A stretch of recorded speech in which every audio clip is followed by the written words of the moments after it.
성도를 위한 PT 세 번째, 말씀과 성령.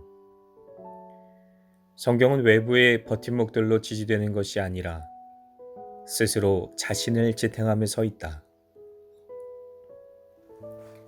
모든 성경이 하나님의 감동으로 되었다고 하는 것은 하나님이 성경을 기록한 인간 저자들을 성령으로 감화시키셔서 정확한 하나님의 말씀을 실수 없이 기록하시게 하셨다는 사실뿐만 아니라 그들에게 직접적으로 말씀을 주셨다는 사실도 포함합니다.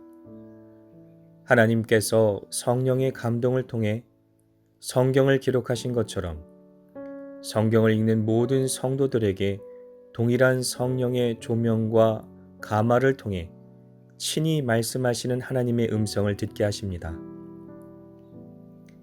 그러므로 하나님의 특별한 은혜 없이는 성경의 말씀을 올바르게 이해할 수 없으며 믿음이 없이는 하나님의 말씀을 받아들일 수도 없습니다.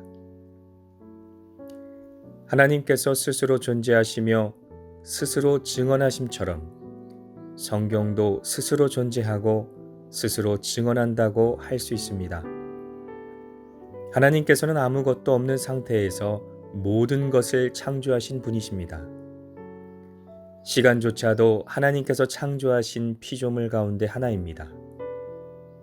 그러므로 하나님의 말씀인 성경의 시작도 시간이 시작되기 이전인 영혼 속에서 찾아야 합니다.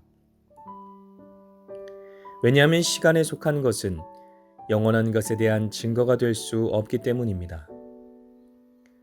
또한 성경을 기록한 인간 저자들은 단순하게 하나님의 메시지만을 전달하거나 기록한 것이 아니라 실제적인 삶 속에서 자신들이 체험한 하나님의 능력과 역사들을 기록한 것입니다. 즉 하나님께서는 하나님의 하나님 되심을 실제적으로 체험한 선지자들과 사도들을 성경의 기록자들로 세우셔서 기록된 말씀이 확실한 진리의 말씀임을 증언하도록 하신 것입니다.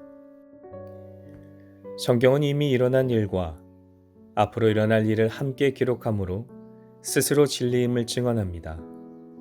이사야서 42장 9절 말씀에 보라, 전에 예언한 일이 이미 이루어졌느니라. 이제 내가 새 일을 알리노라. 그 일이 시작되기 전에라도 너희에게 이르노라. 성경의 저자들이 예언의 영을 받아 기록한 이미 이루어진 일뿐만 아니라 앞으로 일어날 미래의 일들을 기록함으로써 현지의 삶에 대한 보증으로 삼게 하십니다. 마지막으로 성경은 그 자체의 감화력으로 인해 많은 핍박 가운데서도 진리로 보존되어 왔으며 주님의 말씀처럼 땅끝까지 전파되고 있다는 사실로 인해 스스로 하나님의 말씀임을 증언합니다.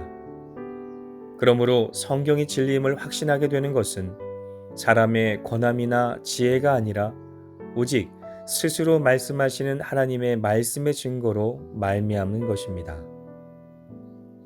묵상을 위한 질문. 성경이 하나님의 말씀이라는 사실을 어떻게 믿을 수 있을까요?